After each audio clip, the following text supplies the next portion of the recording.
Good morning. Let me log into YouTube here and make sure everything is up and running.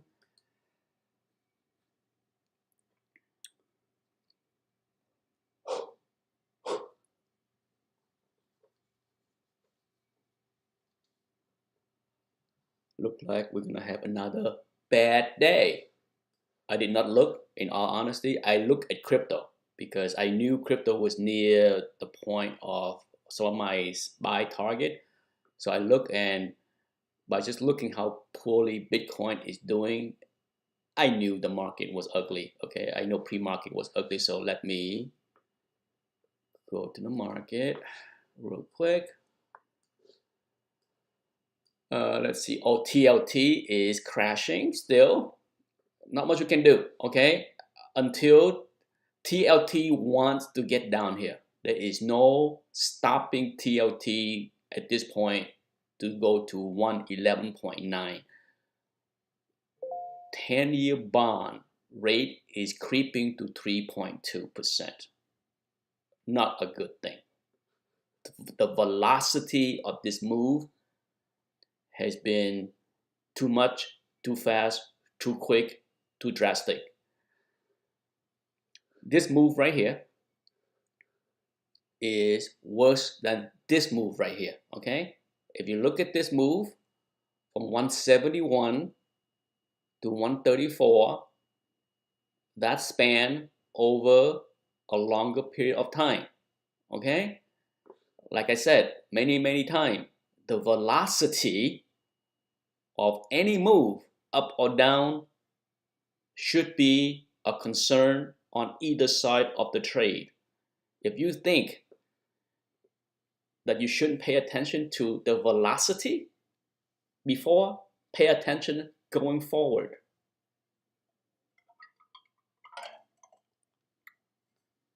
That's one thing I learned in the last many years.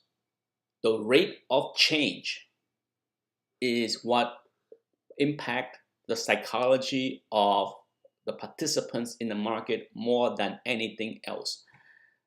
Unless anyone had anything specific as far as a stock, we know it's going to be bad. Okay, there's no point on looking at anything and pine on how bad it is. But I want to take today, this morning, at least in the next few minutes, to talk about the one thing, perhaps the most important lesson that I learned in my MBA years. My favorite teacher in the MBA program that I went to was my economic teacher. I never took any economic class until I entered the MBA program, and I love economics, especially macroeconomics, right away. And I soaked up and read as much about macroeconomics as I could. It was something that opened my eyes. And one of the things, my economic teacher, I took 2 classes in my MBA program with him. He used to work in DC for the Fed. And one of the things that one of the many wisdom that he taught us in the program was the Fed, one of the Fed key, what I'm trying to find the right word, not key mantra or key mission, maybe that's not the right word either, but is to manage expectation, manage psychology, okay? Because they understand that we are in a world where they don't want to frighten consumer so much that spending will contract too much, because this is a service consuming economy. We no longer, this go back to the 90s, okay? I was in MBA school in 92, 93. This is no longer, even back then, no longer a manufacturing, producing um, economy. So managing expectation, managing how consumer behave is one of the key job that the Fed has to do. Whether it is slow down the bubble or stopping the consumer or stopping the consumers to halt spending altogether, like the world is going to end. Okay, so it's a fragile balance that the Fed have to do on a daily basis. There's a lot more to it, but one of the thing,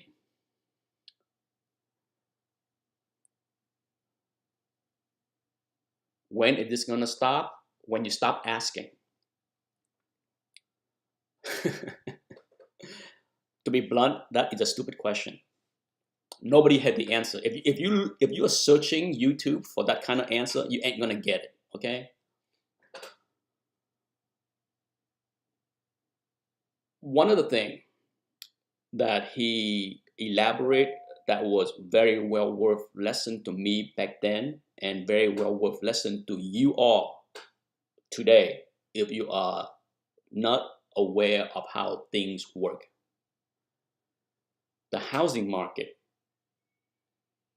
is tied to, of course, interest rate, but not in a way that many people talk about. A lot of people look at housing market and talk about the housing bubble. Somebody like Anthony Pompliano would talk about, oh, inflation rate. That's what, inflation is causing housing to blow up. Nonsense. Utter nonsense. Housing bubble, housing price appreciation is tied to mortgage rate than anything else. What determines people, you and I, if not all of us, in what we can afford or what we are willing to pay for is based on what the monthly payment is. Okay? I have been talking about this in the past week, if not longer. How the spike in interest rate, the 10-year bond, the TNX, the 30-year bond, the spike in rate in the last few weeks is alarming to me and can crash the housing market. Think about this. 3 months ago, the 30-year mortgage rate was what? 3%? Correct me if I'm wrong. For those that have access to the internet, take a look at, you can use any mortgage calculator you want, borrow any amount you want, but I did a quick play before I launched the chat. If you take, say, $400,000 in loan, okay, and you use what the rate was 3 months ago, 3% for a 30-year fixed mortgage rate, the payment roughly is around $1,250. $1,250. That's how much it would cost you and I when rate was 3%. Do you know what it is right now when rate is 6%? That payment jumped to 1788. 1788 from 1250. If you don't think a 50% jump in monthly payment is going to completely halt buyers in all level outside of the super rich that buy things in cash, what do you think is going to happen? Okay, this is why I don't care what your friend, your buddy, your brother, your sister that is in the mortgage market, in real estate, are telling you. This will fuck the market. Get it, okay? I can't believe how many people are still arguing with me about how the housing market is not going to crash. What the fuck do you think is going to happen?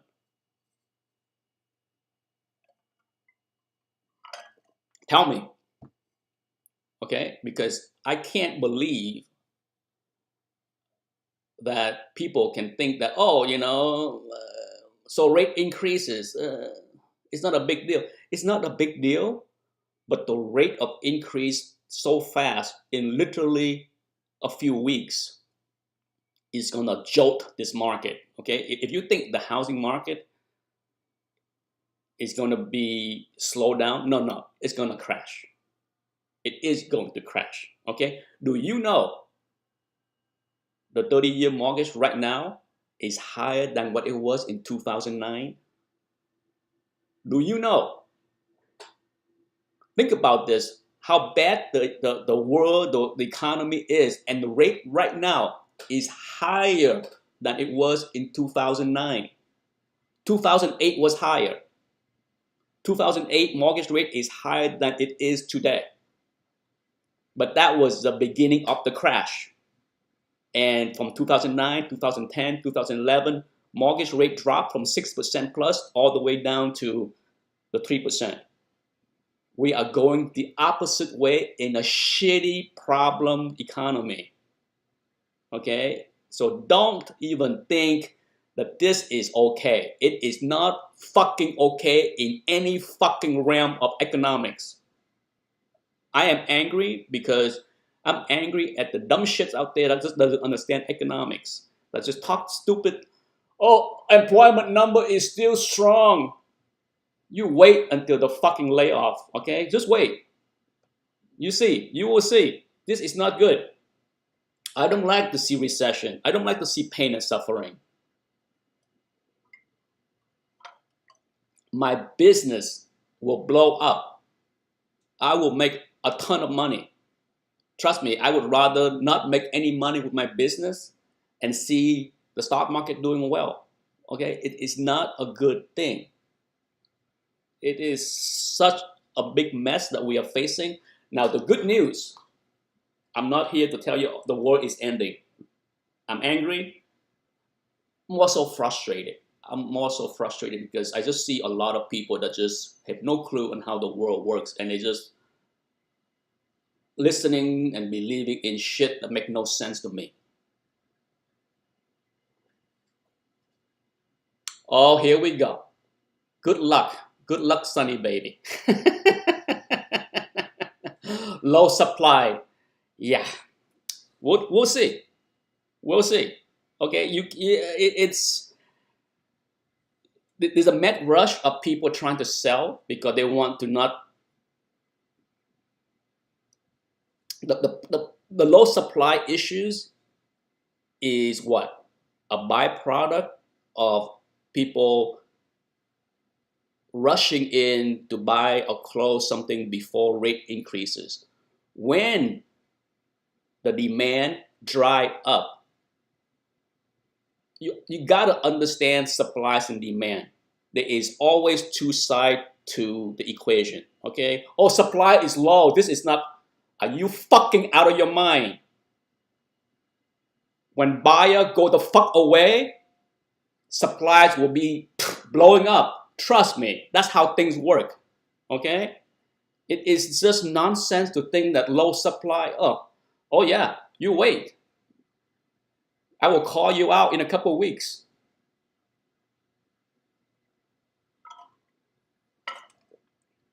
I don't understand where people get their fucking lesson from.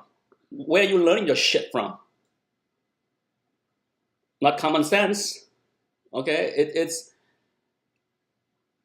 the problem with my frustration over the past weekend is that I feel a lot of questions from families, friends, colleagues, people that I know for years and decades, and I get so many dumb questions, so many dumb questions. So many people are so scared asking questions that just like, because they heard something on TV. They heard something on CNBC. They heard that they watched some guy on YouTube calling for the sky is falling, buy gold because that's the only thing that's gonna save you. And I'm just like, That's the problem with people, is that everyone are listening to voices from experts that know nothing, nothing. They are so contradicting in everything that they are yapping about. I'm just like, no, no, no, no, no. This is it's so hard to try and explain to people how things work. A lot of people that talk about these things have not even went through a cycle of a recession. So it's just like, no, trying to listen to people talk about what's going on with the economy is like listening to crypto dude that talk about crypto price should be higher because the supply is low. Sonny, tell me, how many people are telling us, you, me, and everybody else, that the supply of Bitcoin is low? The supply of Bitcoin on the blockchain are at all-time low. How the fuck is that the Bitcoin is 32,000? How the fuck is that? Okay, so please, low supply, shit, utter shit, okay? Utter shit talk, okay? It make no fucking sense. Supplies and demand need to be discussed together.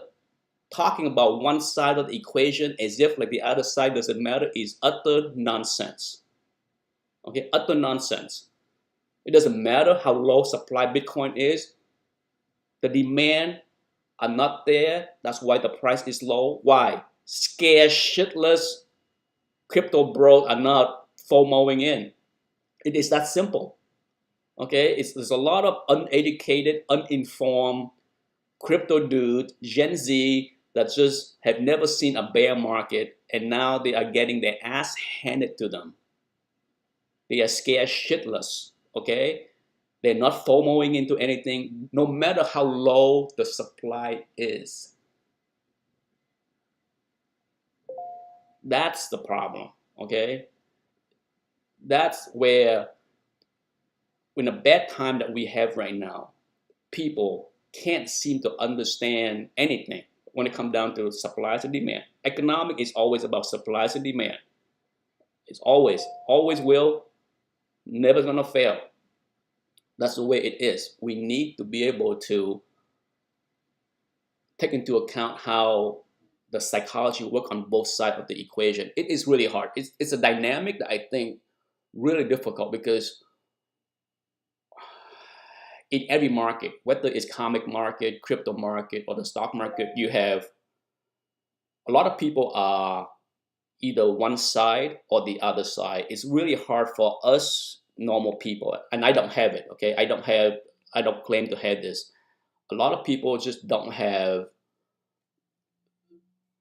the mindset to be able to think on both sides of the equation. By that I mean is buy and sell. I'm pretty good with comic books. I can buy and sell without any kind of connection, any kind of guilt, any kind of regrets, any kind of nothing.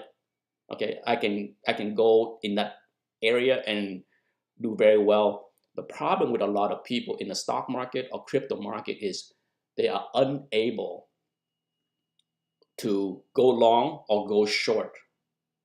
What makes the big guy super successful is he can go either side of the trade in any given moment. He has zero fear on shorting. He has zero fear on going long at the right time. I can't go short a lot. I'm not good at that. I don't have that.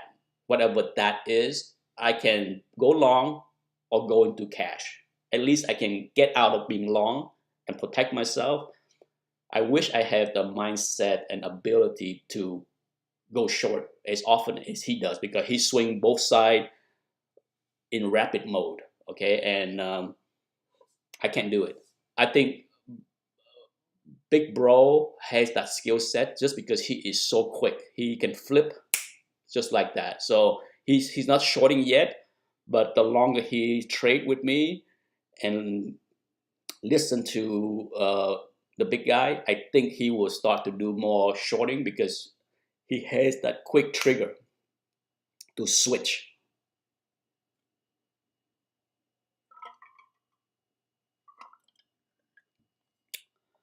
Um, so for me, it's right now, my advice to everyone in the stock market is if you long, and I have been preaching people to buy quality since the first day that I'm here. For the past 4 months, I have been saying buy qualities. If things go south, qualities will rebound sooner than later. Quality will crash just like the rest of the market. I've been saying this for a long time. It's not new, okay? I've been saying that anyone that preached to you that so and so stock is a safe stock are lying to you, okay? In phase two, as we have seen, everything go down. Sure, on any given day, something may go up a little bit, but the general trend of everything is down on phase two of a bear market. We are in phase two, full-blown phase two. There is no if, no but, no nothing. You just have to be able to weather the storm, and the first rule of that is not leverage. If you don't borrow, margin, none of that stuff, it's okay, right? It's painful. We all lose 10, 15% the last couple of weeks. It is what it is. We have been here before. I'm pretty sure everyone in the room, in the chat thing, has been through the 2008, 2009 crash. We have been here. We certainly have been here for the 2020 COVID crash that only lasts for 3 months. So it didn't feel as bad. This one has been going on for a long time, over 5 months. Okay, so the NASDAQ has crashed for over 5 months. Let me go here. Okay, so yeah, we are weeks away from making it 6 months into this crash. Okay, so the NASDAQ, now the S&P is joining shortly. The S&P is flirting with 20%. It's almost there. Okay, is the S&P is gonna test the 404 low, the 52-week low? I can't see how. It won't. Okay, it's gonna get there. It doesn't matter. It's gonna get there. The Dow Jones, will the Dow Jones test the 52-week low? Yeah. If the S&P go there, what's gonna stop the Dow Jones? So that just gives you an example that you just can't hide. Okay, if you buy mutual funds, unless you are buying a short mutual fund, there is no place to hide. Everything is going down. Doesn't matter if a stock, mutual fund, you name it. I mean, this is the kind of environment where everything go down. Bond, 4-year low. Let me repeat, TLT is 4-year low. Okay, and then gold, not good. Not good. Gold is down. This is, I had one of the more frustrating discussion with a few people the past few days about gold, because there's a lot of gold bug, because right now at the height of fear, a lot of people, oh my God, you gotta buy gold, you gotta buy gold, you gotta buy gold. I'm just like, I do own some gold, some physical gold as well, and I own some GDX. Okay, I bought a little bit, but look, gold is literally where it was a year ago. Come on, right? If gold is so great, if inflation is at the worst that we have had in decades, why isn't gold up here? Tell me, for the gold bug, what is the reason that gold is not at the all-time high, riding the channel high when we have the highest fear in the equity market? What happened to gold as a safety haven? People just can't seem to own up to the nonsense. It's just like a lot of people talk shit about how great gold is, but then they're like, oh, so explain to me why gold is basically flat year to year. Okay, safe haven, inflation hedge. Why is it not? It's the same thing with Bitcoin. Okay, I've been saying this for a long time. Bitcoin is a risk asset trade, period. The best thing that I learned from the big guy a year and a half ago was he said, toss away anything that you heard from any crypto bro about, low supply this, low supply that, and Bitcoin this, Bitcoin that to a million, to 100,000. He said, no, Bitcoin will trade like the NASDAQ, like any risk asset, risk on, risk off. He said that March of 2021.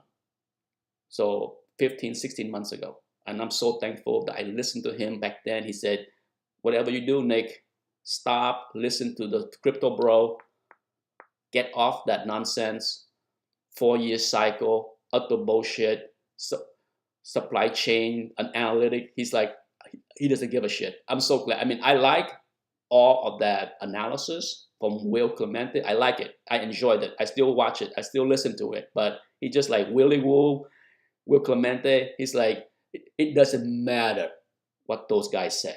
It doesn't matter, okay? And he was right for the past 16, 17 months. He was just like, fuck that.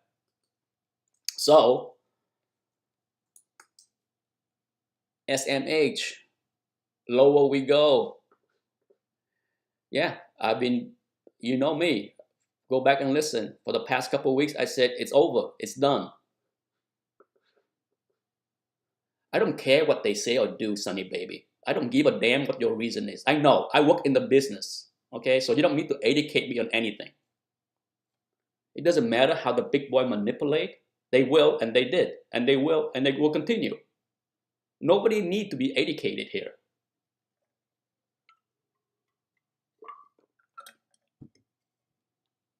Certainly not me, but I don't need to go and explain every XYZ to everyone because that would bore them to death. Okay? Heck, most people can barely listen to me talking about boring stocks, let alone talk about how the market can be manipulated. Just like the comic book market, it is so easily manipulated. I mean, I can blow people's mind by just talking about what I saw in the comic market and how big dealers bid on each other books to manipulate the prices. You know, it's any market and every market is easily manipulated. Let's not even go there to like somehow enlighten anyone with something new. It's there. If you didn't know, now you know. Okay, it's there. Okay, all I do is I try to not get manipulated. I try to stay on the right side of a trade, avoid getting my rug pulled on me. Right. That's my probably biggest lesson that I try to teach everyone on a daily basis. It's just like, don't overstay, especially in this market. You just can't. Hell no, BlackRock. Come on. My nephew worked for BlackRock.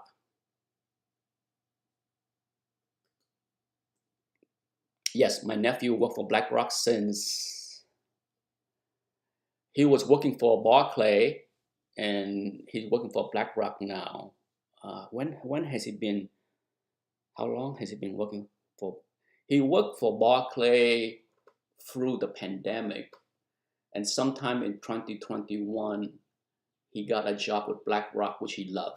He made tons of money with BlackRock, and I think his bonus last year with BlackRock was like 50,000, 75,000. His base salary is like 6 figures. So yeah, he's doing well for BlackRock. No, they're not buying comic books. Who they could, but I can't imagine why they would, right? I mean, Blackstone is the one that bought CGC or invest in CGC, right? Blackstone, yeah, not looking good. If this doesn't hold, we can go all the way back down here. There's a lot of full circle, a lot of business that are going like completely like going in like full circle, like pre-pandemic, get back everything from the pandemic gain. Walmart, where are we going? Walmart, look like we are gonna test this 50 MA. If you want to buy, as I mentioned many times in the past couple weeks, go one level below. Okay, I like Walmart a lot. Okay, I like Walmart a lot, but would I buy down here? Yes. Would I buy Walmart at the 100 and 200 MA? Absolutely, absolutely. But there's no reason to touch it here. Okay, we're in phase two. Everything's gonna get sold. If the market go down another 2, 3, 5%, what's gonna stop Walmart from going down there? I don't know. No need to jump in anything early. Walmart, how about McDonald's? McDonald's. Where would I buy McDonald's? Once again, 243. Okay, I'm not touching McDonald's here. It's not holding the 200 MA down here. I missed twice here, so hopefully I won't miss 243. Okay. Heck, I even put it down here, 242.4. It weak down there, so I'm gonna play cute and put an order down at like 242.3 or something. You know what I mean? Yeah. No need to chase. Coke, all-time high, sliding, 20 MA act as resistance. So down here, okay, not next level, one level below, okay. ISAS, which I do like, ugly. Would I buy here? You know what I would say? Do nothing. 3 red candle. Wait for a green. Okay. See, look, perfect example here.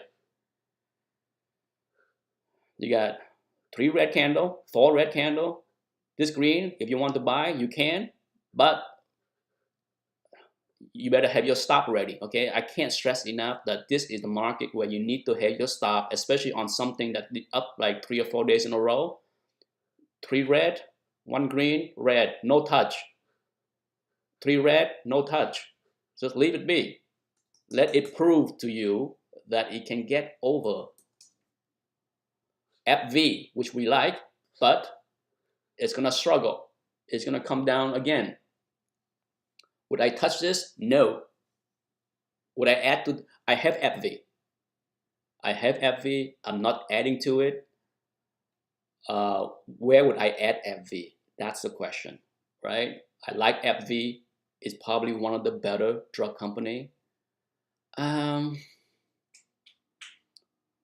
Would I add FV if it tests the 100 MA? Depends on how it get there, okay? Depends. Like I said, the velocity of a move will get my attention. If it wick down here, if it crash down here, I won't touch it. If it drift down, if it do, you know, like 3 or 4 red day and drift down and settle down on this, I'm more likely to buy on a green candle near here after a multiple red candles. That's my take, okay? But if it's like one of those violent drop down, like this kind of move, I don't like that, okay? I don't want to see a violent move, because a violent move can get people to get so scared and they start to dump. So we'll see. I'm all out of Twitter, okay? So I've been talking and saying that it's time to go.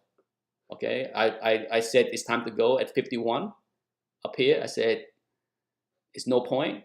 I'm not sure why people still hold on to it. I don't know. I don't have any good reason why you would want to keep Twitter.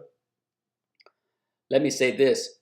If Elon Musk back out of this deal for whatever reason, regulation, who knows, you will see Twitter go back down to the fill the gap. Okay, so that's the choice is you can sell here, forego $4 of upside gain, the buyout price, or you say hello down 41. I say take the money, go to cash, be happy with the cash. Omega colleagues, how are you doing? How did you buy any crypto over the weekend? I did. I have bigger orders at 30.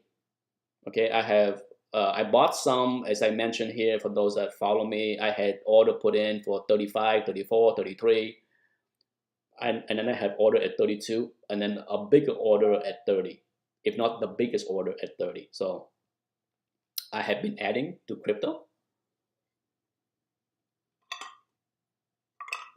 These are the share for those that follow me. I sold these crypto when it hit 52, and I have traded the same. I used the money that I sold at 52, and bought crypto multiple times in the 30s, sell in the 40s 3 times now, and this is my fourth rodeo with these trading position with crypto. But gap down, okay. Let's see, but I would buy but. That's not a problem, okay? I would buy but. It is what it is. If there's one consumer staple that I like is bud. I bought down here. I bought many places. Let me repeat one more time. Bud is one of those few stocks that gap up, gap down all over the place. It pay zero attention to gap fill of any sort. Okay, so please, if you trade bud, try not to pay too much attention to gap. It is what it is. Okay, it is not a stock that give two shits about any gap. Just look at the chart. Okay, it's gap every other day or every week. Every week there is a gap, either up, down. It's all over the place. Okay, so please try not to pay too much attention to that. Everything is red except for the VIX. What a surprise. And let's say USO. Oh, look, USO crashing. All right. What would I do with my USO puts? I have a whole bunch of puts. Okay, I bought puts. I bought more puts in USO between 81 and 82 than anything else last week. Okay, and I don't give a red ass of anybody say that oil is going higher. If the stock market is trading as if we are going into a recession, go back in history and see where oil price is. There is no such thing as oil going higher in a recession. No such thing. Okay? The market is like Jekyll and Hyde right now with all kind of nonsense. So I'm not worried one bit about my put in USO. Okay? I would love to buy Halliburton, but where would I buy it? It got to be down here. Okay, got to be down here. XOM, the big guy. I had a small position in XOM, and the big guy did get on my case over the weekend. He's like, "What are you doing? Why didn't you just sell it? Get out. What more do you want? You short USO, right move. Get the F out." I don't have a lot. I have like I have. At one point, I had like a couple hundred share. I think like 200, and now I'm down to like 25 shares. So I have liquidated most of it. He's just like, all of it. He's like, no, right trade, USO puts, wrong trade, not selling here. He's like, get the F out.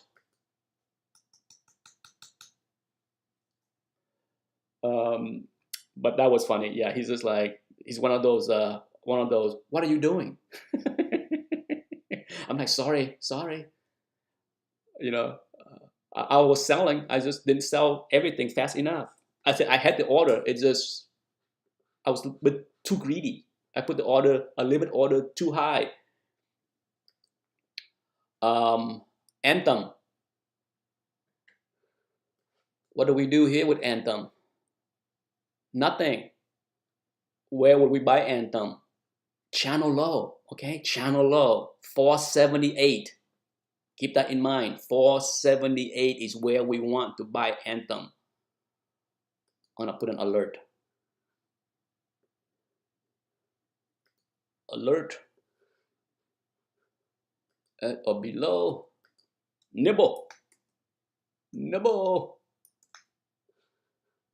Yeah.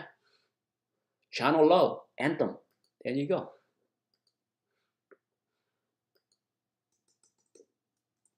Anthem. This is a sector that I like, okay? Keep in mind, I hate repeating myself. XLV is the spot you want for phase 1. XLV, just like Anthem, are getting sell off in phase 2, and XLV will be the spot that will rebound in phase 3. Okay, so Right now, I am eyeing things that I know will do better in phase three.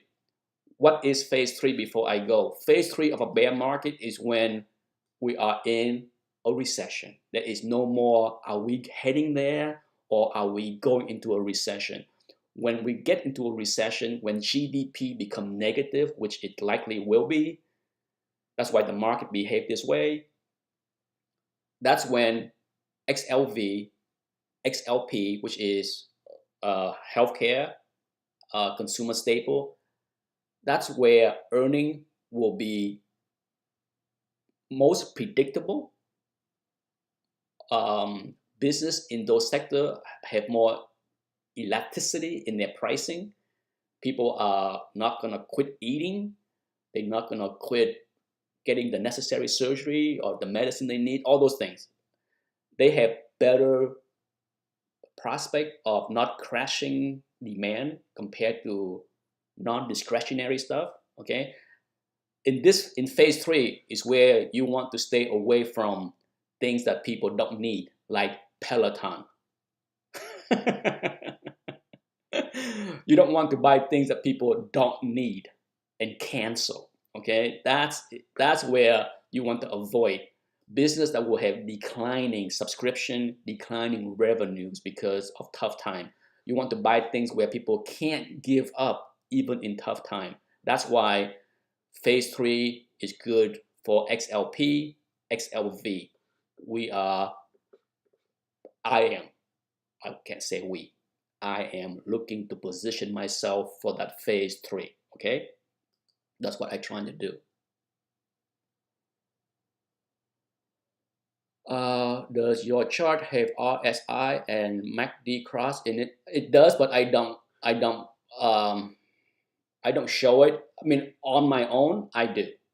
On my own, I do. I prefer not to have spaghetti chart of when I show people things because it's just too crowded. I'm pretty sure anyone that use charting software have access to MACD, RSI, and do we need to say that RSI is like low across the board for everything? Yeah, I mean it doesn't. What's oversold can be oversold. Okay, Qualcomm is giving up the 20. Where would you buy Qualcomm? 130. Okay, if you want Qualcomm, you want solid company. There you go. Just wait. Can you buy Qualcomm at 130 again? I say yes. How about AMD? It better hold. It better hold. If not, see you. 52-week low. Okay, it is what it is. Chip is chip. Texas Instrument. Same thing here. See you down here. 162. Okay. I don't have any problem there. SQQQ, that sound like a short.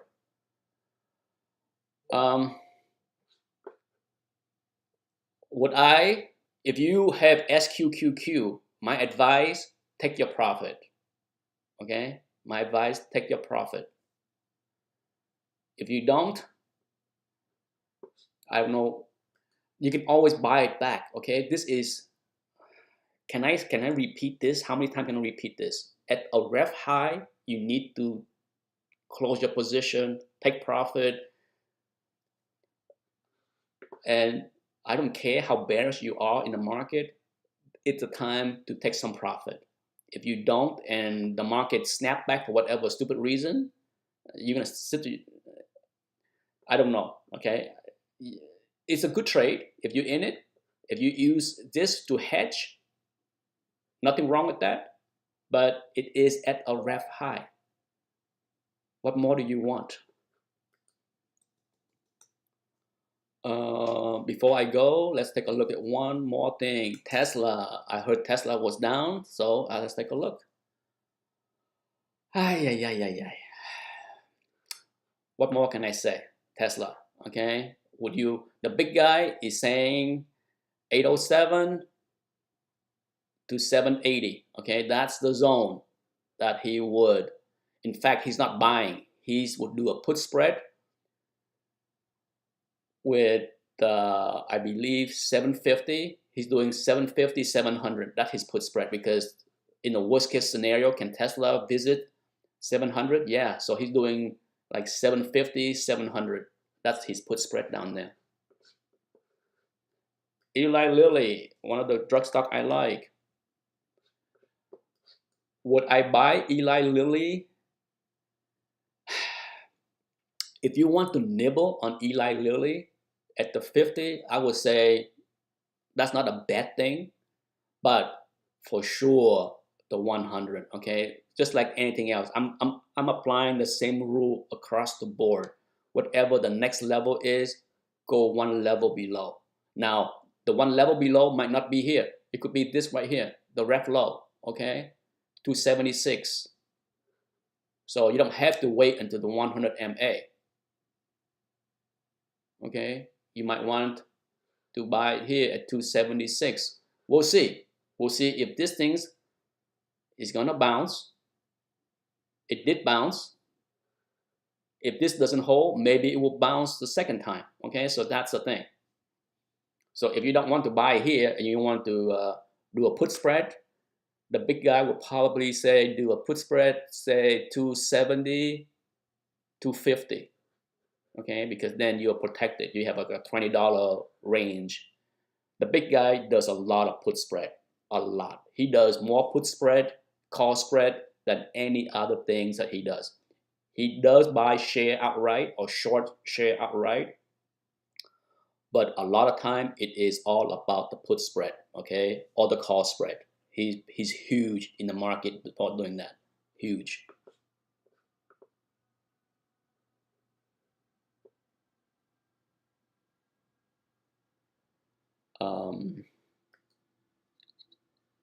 And I think that's it. Let me save this because I like that that line. All right, people. I think I'm staying on longer than I expected because I didn't expect to do any trading. Let's save this, Eli Lilly. Since we're here, let's take a look real quick at Pfizer. What's going on with Pfizer? Okay, all right. Pfizer, if you can buy Pfizer at 46, yeah, absolutely, okay? Absolutely, I would. How about Amgen, another drug company?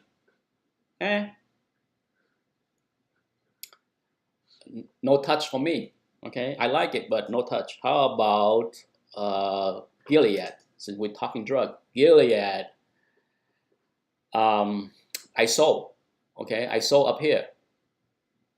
Would I buy Gilead in the 58 range? Yeah, I would. Okay. Other than that, LH finally giving up. Okay, I was not chasing. I like LH here. I advise people to, of course, I hope you don't need me to yell at you to say raise your stop, right? If you raise your stop, you're out. Okay, you're out. No need to play a hero there. DGX, same thing. Would I buy at 131, 132? Yeah, but not here. No man's land, risk reward, not there. Moderna, yikes. If you want to buy Moderna, put an order in like 122. There's no reason to, do anything else, right? Here you go, see? 3 red candle, 1 green, no go. 4 red candle, 1 green, you buy, you get out. If you discipline, get out at the resistance, right? In this market, please, please, please, people, you stop, sell at resistance, follow strict rule. This is a time.